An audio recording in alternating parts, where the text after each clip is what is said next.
Nous profitons de ce second jour du Next FinTech Forum pour nous en tenir avec Tidjane Dem parce que le Sénégal vient de lancer officiellement sa Startup Act et l'idée avec lui, c'est d'avoir son regard, lui qui est expert dans ces questions, essayer de comparer un peu par rapport à ce qui se passe en Tunisie. Tidjane Dem, bonjour.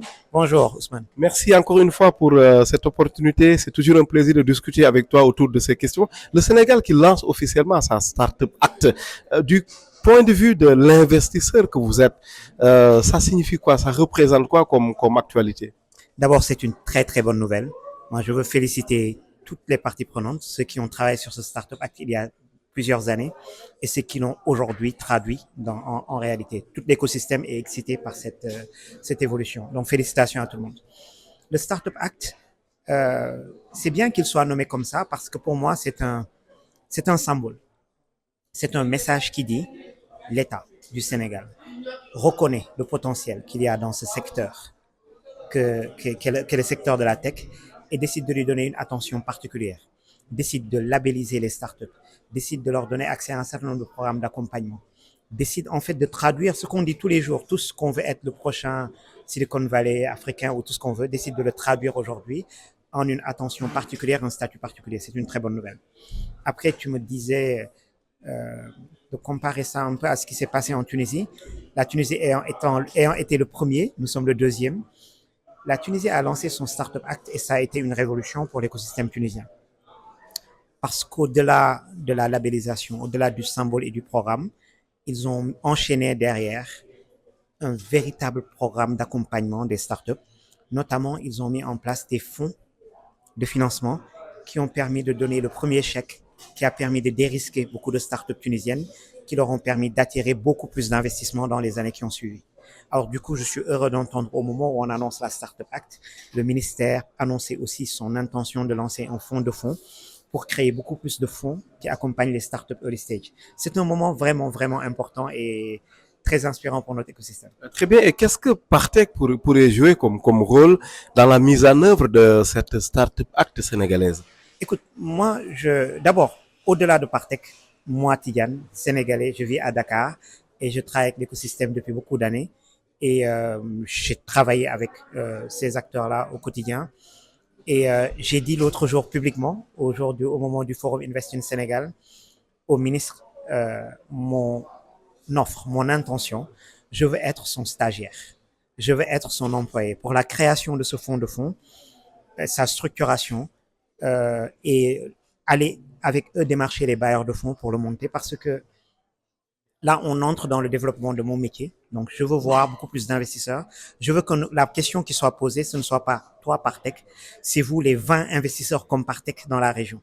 Et donc, je serai très heureux de travailler avec le ministère et tous les acteurs pour mener à terme ce projet de fonds de fonds. C'est la chose la plus importante qu'on peut faire au Sénégal en ce moment. Très bien, mais est-ce que l'État a peut-être des marges pour faire plus? Parce qu'on voit dans d'autres pays comme la France, dernièrement avec Emmanuel Macron, à l'occasion du sommet dédié à l'IA, que la France dégage quand même beaucoup de milliards. L'Amérique, sous Donald Trump, aussi annonce des investissements massifs en milliards de dollars. Et pendant ça, au Sénégal, on veut juste compter sur les privés. Est-ce qu'on peut faire mieux? Est-ce que c'est possible? Moi, je pense que, et c'est la conversation qu'on doit avoir, je pense que le rôle de notre État et le contexte actuel, ce n'est pas forcément de déployer des milliards et des milliards à la place des privés, mais c'est de les déployer de manière très efficace, là où ça peut unlocker beaucoup plus de capital privé. Parce que là où je suis d'accord avec la démarche de nos États, c'est à terme, ce doit être fait par les privés, à terme. L'État a un rôle à jouer pour catalyser cet investissement privé. Et donc, il faut qu'on investisse juste là où il faut. Et encore une fois, c'est pour ça que ce fonds de fonds est important, parce qu'il permettra à l'État d'investir juste où il faut pour attirer l'investissement privé. Mais ce ne sera pas un investissement à perte, il le récupérera et il aura développé l'écosystème. Je pense qu'on peut le faire beaucoup plus efficacement en termes de capital déployé. Très bien, un tout dernier mot, c'est par rapport, bien entendu, à l'opérationnalisation de cette Startup Act sénégalaise. Parmi l'un des apports forts, c'est une sorte d'allègement fiscal pour nos startups, dans un contexte où l'État, justement, veut mettre en place plus d'impôts. Est-ce qu'on peut être optimiste? Écoute, oui, tous les secteurs, et le nôtre y compris, souhaitent voir un régime fiscal favorable.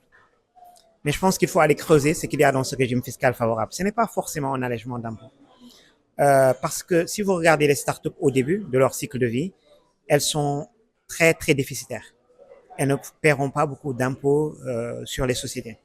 Elles ont besoin d'allègements autour des mécanismes d'emploi. Par exemple, quelle incitation on crée pour que ces startups puissent recruter sans qu'il y ait un poids fiscal très important? Quelles incitations on peut créer autour de la capacité de ces startups de déployer sur le terrain? Par exemple, une fintech va manipuler beaucoup de capital. Comment lui donner accès à ce capital-là en limitant l'impact fiscal? Je pense qu'il y a des choses à faire que l'État, dans ce contexte, encore une fois, de contraintes financières, peut quand même se permettre de faire parce que ça ne coûte pas très cher. Je pense qu'il y a des choses à faire. Merci. Des nouvelles peut-être de Tidjane Dème pour finir. Actuellement, c'est quoi votre actualité? Écoute, nous, Partech, nous sommes au milieu du déploiement de notre deuxième fonds, le fonds Partech Africa 2, qui fait à peu près 300 millions de dollars.